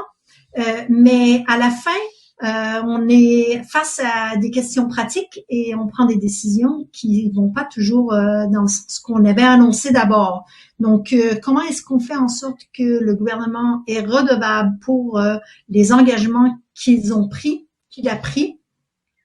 Et là, je reviens à cette recommandation de mieux piloter la stratégie nationale bas carbone qu'on a fait dans plusieurs de nos rapports déjà.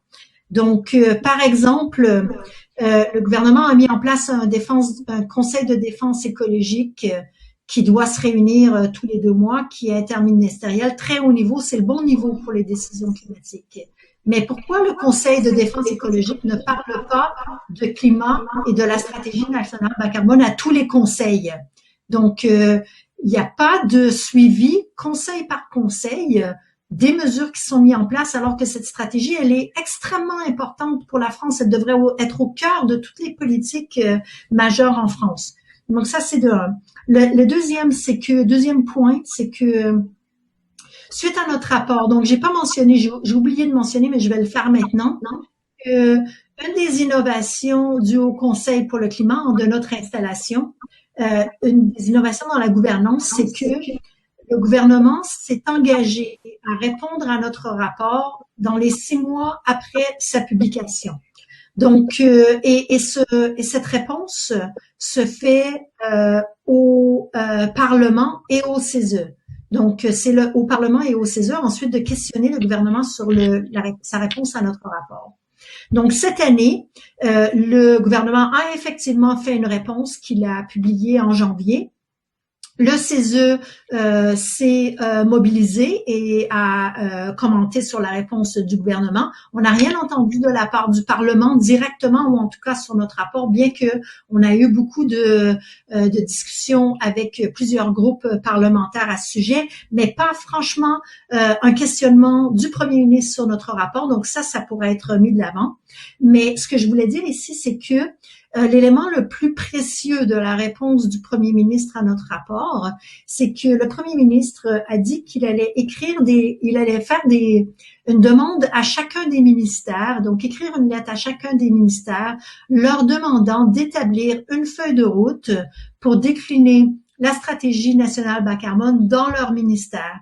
Et je trouve que ces feuilles de route sont extrêmement positives parce que ça décline la stratégie nationale bas carbone et ça donne la responsabilité à chacun des ministères de s'engager à un niveau important. Et là, maintenant que l'on est en pleine crise, il faudrait que ces lettres-là qui doivent être en cours, hein, parce que si c'est commencé en janvier, ça doit être en place, bien que j'admets qu'il s'est quand même passé beaucoup de choses en France entre janvier et maintenant, mais quand même, elles doivent être en tout cas en place sous une forme ou sous une autre.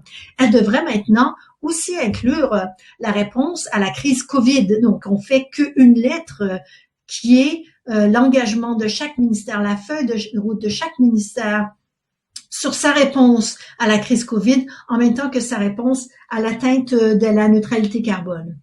En ce qui concerne les parties prenantes, c'est très important qu'elles soient impliquées et qu'elles prennent leur place et qu'elles aient leur voix.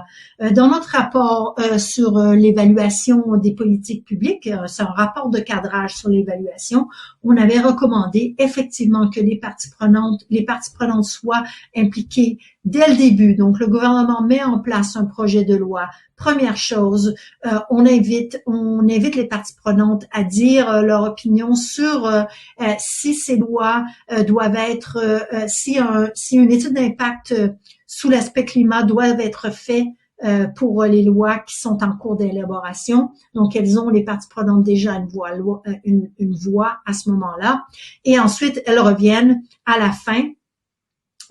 C'est au moment où l'étude d'impact est mise en place que le gouvernement doit aussi mettre en place comment les lois vont être évaluées, quel sera le suivi, et ces lois doivent être évaluées tout au cours de leur vie, du début jusqu'à la fin. Et effectivement, les parties prenantes ont un rôle très important à jouer pour cette redevabilité.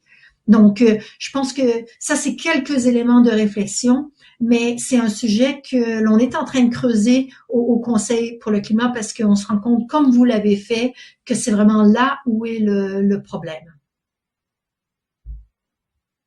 Merci. Alors, il y a une question de Patrick Ardouin. Oui, merci Isabelle. Oui, bonjour madame. Oui, merci beaucoup pour votre présentation qui est très très intéressante. J'avais 2 points à voir avec vous pour avoir votre sentiment. Le premier, il concerne la taxe carbone. Je pense particulièrement aux entreprises. Quelle est votre position sur le fait que l'on ait un prix du carbone qui soit très élevé, donc quelque part dissuasif? Il faut impérativement, c'est vrai dans tous les pays du monde, que les entreprises que tous les acteurs soient dans la ligne de la stratégie bas carbone. Et quel est votre avis, voilà, sur un prix du carbone très élevé?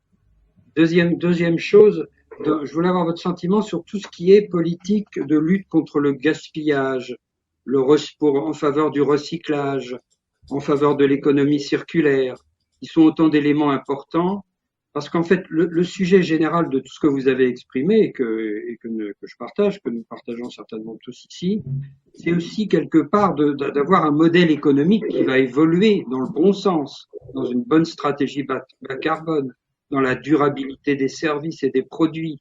Et tout ça, ça passe aussi par lutter contre le gaspillage, de meilleurs comportements, de le recyclage, etc., etc.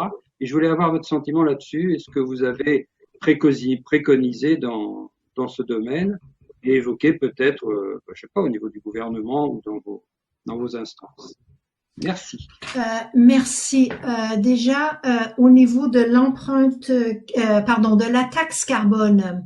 Donc, la taxe carbone, on l'a mentionné dans notre premier rapport annuel. Donc, la taxe carbone, c'est un instrument, là, tous les économistes vont vous le dire, qui structure les décisions. Donc, c'est utile parce que ça envoie un signal clair et ça permet, à moindre coût pour la société, de prendre des décisions qui nous amènent vers la neutralité carbone.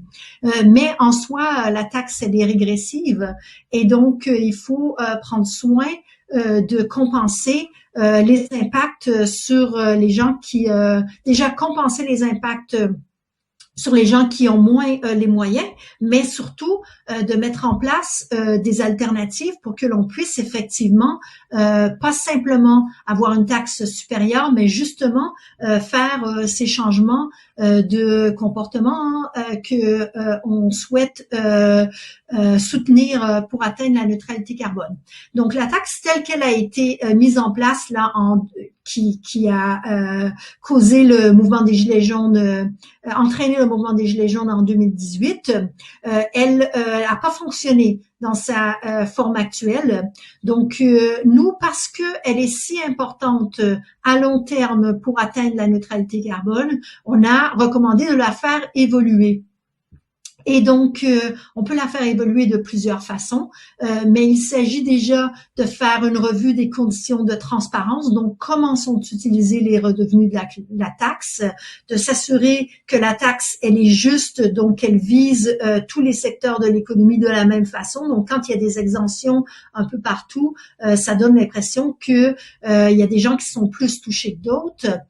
Une révision aussi de l'utilisation des recettes pour la redistribution aux ménages les plus modestes et de s'assurer que on a des investissements adéquats dans les infrastructures permettant de réduire les dépendances. Donc, en gros, la garder sur le tapis, continuer à la mentionner, peut-être la faire évoluer aussi au niveau européen.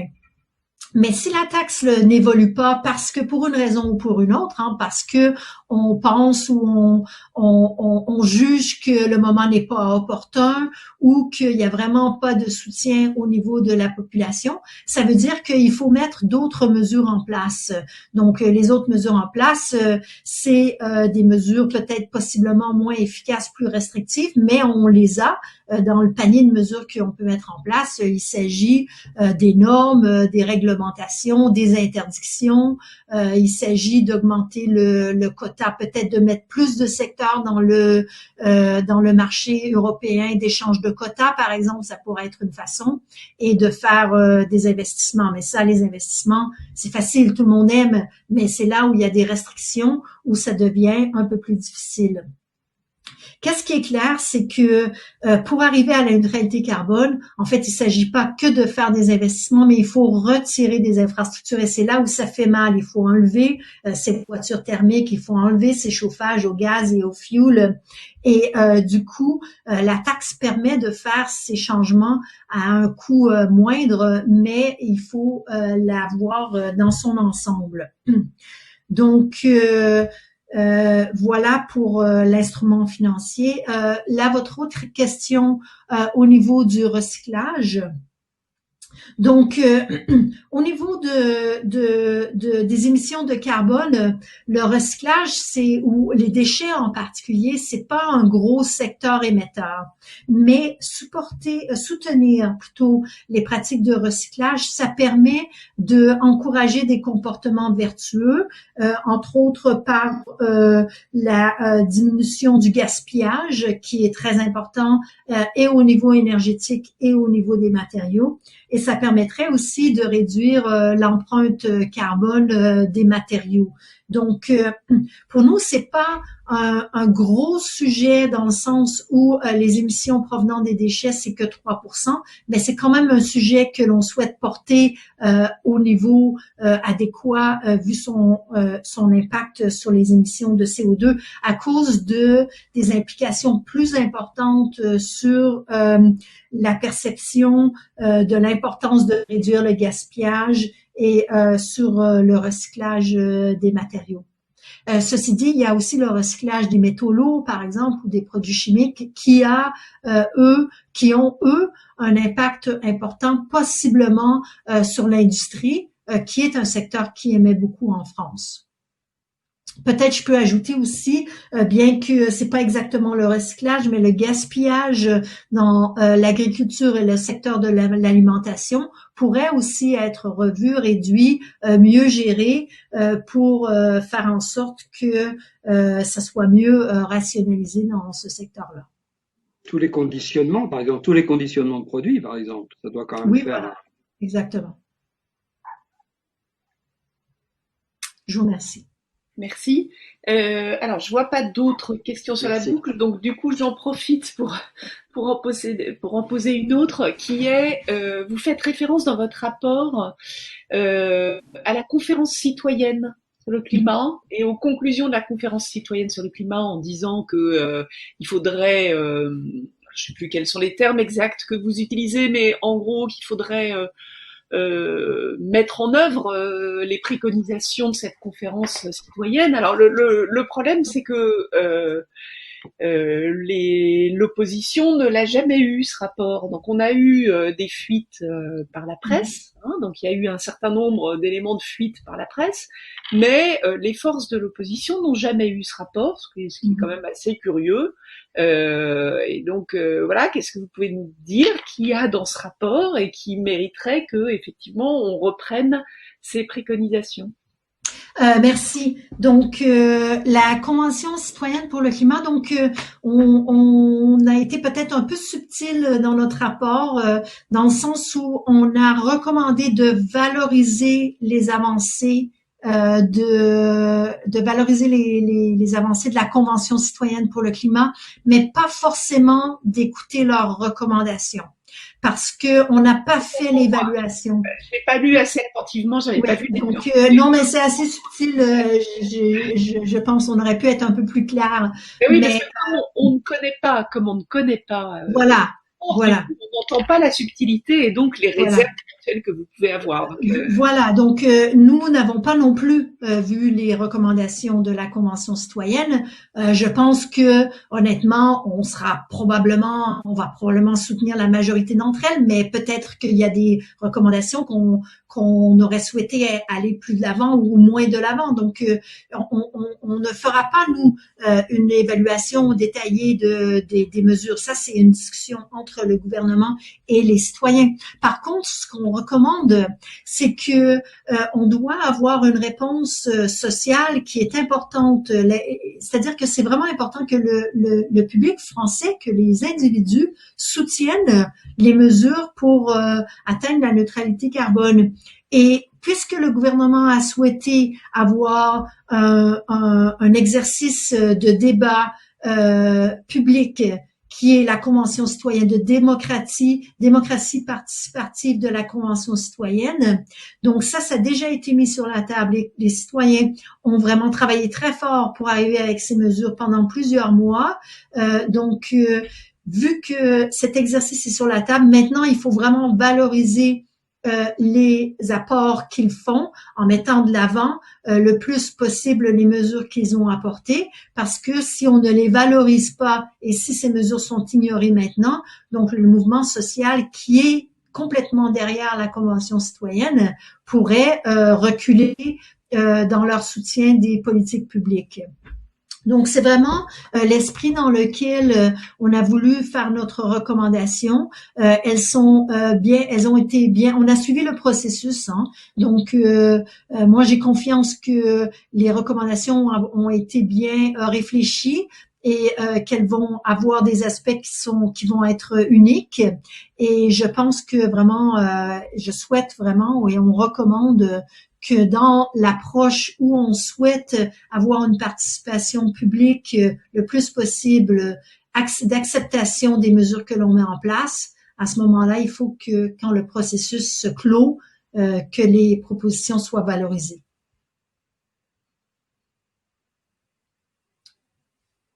J'ai perdu le son, excusez-moi, j'ai perdu le son. Voilà, c'est revenu. Le coupe parce que sinon ça fait un écho et j'oublie de le remettre, excusez-moi. Non, ça m'amène à une question qui était la question que je voulais vous poser juste après, qui est la compatibilité, alors qui est une question un peu théorique, mais qui quand même a des retombées concrètes, hein, qui est la compatibilité entre la question politique qui est celle de la justice sociale, de l'égalité et les problématiques environnementales. Vous êtes on le voit dans les différents rapports, quand même, vous mentionnez souvent cette considération de justice sociale. Votre point de vue, c'est que elles ne peuvent pas marcher l'une sans l'autre, que parfois elles s'opposent, que quel est votre oui.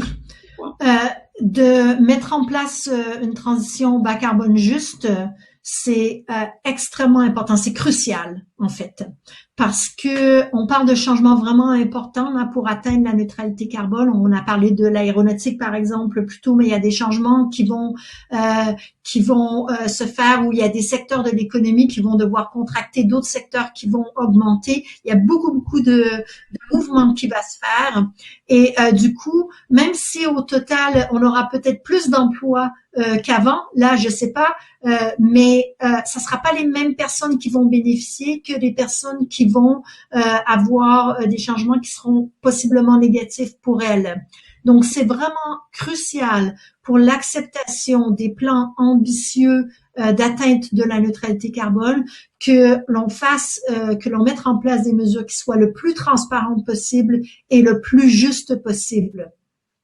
Et je pense que si les mesures sont mises en place de manière transparente et juste le plus possible, du coup, elles sont beaucoup plus faciles à accepter et à comprendre, même si on se trouve dans la position de la personne qui perd. Si on perd et on est accompagné pour aller dans un modèle qui soit plus vertueux, alors on peut faire les changements qui sont demandés de nous.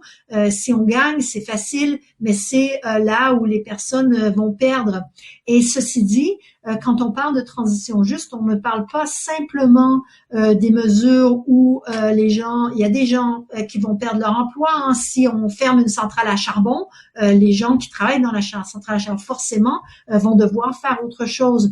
Mais on parle aussi de transition juste face aux impacts climatiques, du changement climatique. Il y a des personnes plus vulnérables que d'autres dans la société. Il y a des régions plus vulnérables que d'autres. Il y a des gens qui ont leur maison dans des zones qui sont très sujettes aux averses et aux inondations. Mais ces gens, ils vont souffrir plus que les autres. Donc, il y a toute une dimension de gérer aussi la justice dans la réponse aux impacts des changements climatiques. Donc, il faudrait vraiment, là, au niveau du gouvernement, et ça se fait, mais de très lentement, il faudrait avoir des indicateurs pour faire un suivi de la transition juste. Il faut vraiment être absolument transparent sur les mesures que l'on met en place. Alors, une question de nature différente et alors très difficile hein, dans le débat français, c'est celle de l'énergie. C'est celle du modèle de l'énergie et en particulier de la place du nucléaire. Qui est une question qui fait débat, qui a fait débat à l'intérieur du Parti socialiste, hein, et qui fait débat à l'intérieur de la gauche et des écologistes. Donc, est-ce que c'est une question que vous avez abordée en tant que telle dans un rapport, et éventuellement, quelle est votre position sur la trajectoire qui a été adoptée alors dans les différentes lois de transition? De ces dernières années. Et est-ce que notamment le recul de la dernière loi vous paraît un recul qui acte une prise en compte d'une faisabilité ou bien un réel recul, ce qui m'amène à une autre question qui est, de manière plus globale, est-ce que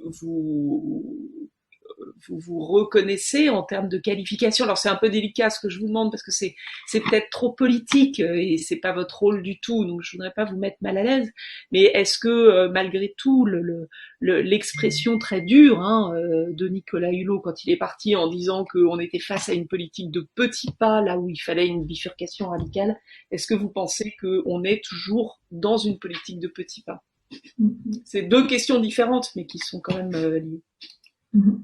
Donc, au niveau de la place du nucléaire, donc le nucléaire, c'est une énergie bas carbone qui fait partie du mix énergétique aujourd'hui en France. Donc, nous, pour être bien clair, là, on a un mandat climat. Donc, on doit regarder, notre mandat, c'est d'évaluer la stratégie bas carbone du gouvernement pour nous amener vers la neutralité carbone et non pas de faire la stratégie nous-mêmes. Donc, le gouvernement a choisi d'avoir une approche et une réduction temporelle du nucléaire qui est établi là aujourd'hui, 50% jusqu'en 2035. C'est le choix du gouvernement. Notre rôle à nous, c'est de voir est-ce que cette stratégie, elle est crédible, est-ce qu'elle avance au rythme prévu, est-ce qu'il y a des obstacles par rapport à l'approvisionnement de l'électricité bas carbone pour justement les transitions dans les autres secteurs que ça doit soutenir. Donc, c'est là où ça s'arrête notre rôle. Donc, on n'est pas allé où et on va pas, en tout cas dans les médias, prendre position sur la place du nucléaire. Par contre, on a regardé juste assez superficiellement, j'admets, dans notre dernier rapport, on va regarder l'évolution des émissions dans le secteur de la production de l'énergie. Et ce secteur émet 10% des émissions de la France. Et lors du premier budget carbone, il a surdépassé son objectif dans le secteur lui-même. Donc, en tout cas, dans ce qu'on peut observer sur le passé, c'est la raison pour laquelle on n'a pas creusé davantage dans notre premier rapport annuel, parce que on a été en place juste depuis 6 mois, donc avec très peu de temps, un secteur qui a surdépassé son objectif. Par contre, là, on va regarder plus en détail dans l'avenir, justement, si les hypothèses qui ont été mises en place par rapport au déploiement des énergies renouvelables sont crédibles, si elles sont déployées dans la réalité au niveau souhaité ou pas. Mais on n'a pas encore fait ce travail. Et malheureusement, on aurait voulu l'inclure dans notre rapport annuel de juin, mais à cause de la crise COVID et du rapport qu'on a fait en intérim, ça va être repoussé à un peu plus tard. Donc voilà, en fait, pour la place du nucléaire, je suis bien consciente que je dévie votre question plutôt que d'y répondre, mais bon, voilà l'état des choses actuelles. Il y a un moment où vous êtes quand même obligé de le prendre de front, parce que vous êtes censé aussi faire un rapport tous les 5 ans, qui est pas simplement un rapport d'évaluation de la trajectoire, qui est un rapport de préconisation de trajectoire. Donc du coup, là, à ce moment-là, vous aurez la question. Oui, je pense qu'avec un peu plus de temps, on est un organisme quand même jeune, hein, 1 an et demi, et il y a beaucoup de problématiques qui touchent au changement climatique à aborder, et de mettre les priorités, c'est franchement très difficile vu l'état d'urgence de toutes les problématiques. Mais je peux dire déjà que on a déjà, je profite de l'intervention pour dire que on a déjà, j'ai mentionné les rapports sur les bâtiments et sur l'empreinte carbone en cours de route, mais cette année on va approfondir le secteur de l'agriculture, et on va approfondir aussi, essayer de faire un rapport spécial sur la mobilité, parce que c'est vraiment un secteur qui occupe beaucoup de nos émissions. La politique de petits pas, il y a beaucoup d'avancées qui ont été faites depuis que cette remarque a été faite par Nicolas Hulot. Je pense que ça doit faire presque 2 ans maintenant. Donc, il y a beaucoup d'avancées sur la gouvernance. Donc, il y a nous, il y a le Conseil de défense écologique qui ont été mises en place. Il y a la loi L'Homme qui, bien qu'on ne sait pas exactement jusqu'à quel point elle va nous amener vers la transition bas carbone dans le secteur du transport, elle a quand même beaucoup d'éléments qui sont relativement ambitieux. Par contre, on n'a pas l'impression, et on l'a dit plusieurs fois, que la transition vers la neutralité carbone, elle est pilotée. Il n'y a pas d'évaluation qui est faite quantitative déjà du gouvernement, par exemple, qui pourrait nous dire au jour d'aujourd'hui, voici les mesures que l'on a mises en place, voici de combien elles vont permettre de réduire les émissions. Donc, effectivement, on n'est pas maintenant au niveau d'ambition que l'on aurait souhaité avoir. On l'a dit dans notre rapport annuel, et on va le redire encore si c'est approprié dans l'avenir. Maintenant, la crise Covid présente des opportunités justement pour faire pour justement faire un saut dans la façon dont on aborde les problématiques climatiques. Pour donner crédit là où c'est dû, le gouvernement a mis une approche d'évaluation du budget vert qui a mis en place la méthodologie l'année dernière. Le gouvernement a regardé son propre budget et a pu détailler là où il y avait des investissements verts qui avaient été faits et des investissements qui vont à l'encontre. C'est uniquement budget vert ou c'est aussi budget vert et budget brun? Donc, le gouvernement a développé une approche qui permet de dire dans son budget, dans son ensemble, quels sont les éléments verts du budget et quels sont les éléments bruns. Donc, effectivement, il y a les deux à l'intérieur de l'approche méthodologique qui sera appliquée ou qui doit être appliquée déjà cette année. Et donc, dans le développement du plan de relance qui est en train d'être mis en place là, le gouvernement pourrait et devrait même appliquer cette approche méthodologique pour voir dans le plan de relance quels sont les éléments qui vont qui nous amènent vers la neutralité carbone, quels sont les éléments qui font rien, qui sont neutres en gros, et quels sont les éléments qui sont bruns, qui vont à l'encontre et essayer de minimiser le plus possible les bruns, voire les amener à zéro et de maximiser les verts. J'ai encore une autre question qui concerne qui est encore de nature complètement différente, mais qui est une question sur les problématiques de captation de CO2, qui a été une problématique qui a toujours occupé une place particulière dans le débat sur la transition. Comme si le fait que on imaginait qu'il y avait éventuellement une solution à travailler dans ce domaine-là amènerait quasi mécaniquement à différer tout autre effort de réduction. Et donc du coup il y a toujours une très grande défiance, et puis je pense qu'il y a encore aussi une défiance qui est liée à la dénonciation d'une activité scientifique prométhéenne qui pense pouvoir toujours résoudre les problèmes par la technologie, etc. Quel est votre point de vue là-dessus? Où est-ce qu'on en est? Est-ce que vous pensez que c'est une piste crédible? Est-ce que vous pensez qu'on peut faire sans? Et en gros, où sont les calendriers? Parce que moi, j'ai moins suivi, mais j'avais suivi il y a quelques années, ça avançait quand même assez vite.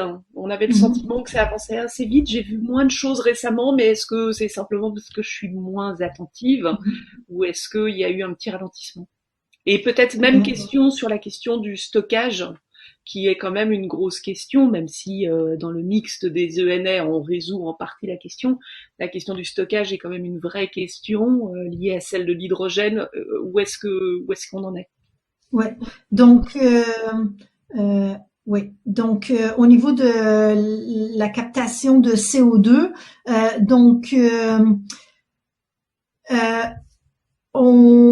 il y a tous les puits de carbone naturels qui sont possibles, ou en tout cas théoriquement possibles, mais il faut augmenter, il faut mieux gérer les forêts, il faut augmenter la surface des forêts qui soit soutenable à long terme. Et dans la stratégie nationale bas carbone, l'ambition c'est de doubler le captage de CO2 par les forêts d'ici 2050, ce qui est une ambition très très importante. D'ailleurs, c'est un des éléments que l'on va regarder dans notre rapport agriculture et terre en fait de l'année prochaine, pour voir quelles sont les limites et est-ce que c'est réaliste. Mais de toute façon, c'est limité. C'est limité dans son potentiel, et ça veut dire que toutes les émissions de tous les secteurs que l'on peut amener à zéro, il faut les amener à zéro. Donc, celles qui bénéficient de compensation carbone, ce sont les secteurs que l'on ne peut pas amener à zéro. Donc, il faut être bien clair. Si on prend, par exemple, toute la mobilité, presque toute la mobilité, peut-être sauf quelques poids lourds, même là, presque toute la mobilité peut être transférée sur des modes zéro carbone, donc électrification et vous avez mentionné hydrogène et biogaz pour les poids lourds. Donc, il s'agit de passer pratiquement toute l'industrie, pratiquement toute la mobilité à zéro carbone, et on a la compensation carbone que pour l'aviation et le reste de l'agriculture et quelques secteurs industriels qui ont vraiment besoin de la chaleur très très chaude. Ça, c'est l'élément difficile. Donc, puits de carbone limité. Maintenant, on a des puits de carbone bioénergie avec captage et stockage de carbone, BECS en anglais. Donc là où est-ce qu'on en est pour ça? Déjà, il faut développer la filière de bioénergie, ce qui est pas simple. C'est possible, mais il faut faire très attention à la soutenabilité de la bioénergie. Donc, il s'agit d'utiliser les résidus des forêts et de l'exploitation des forêts en gros. Donc, ces résidus sont limités.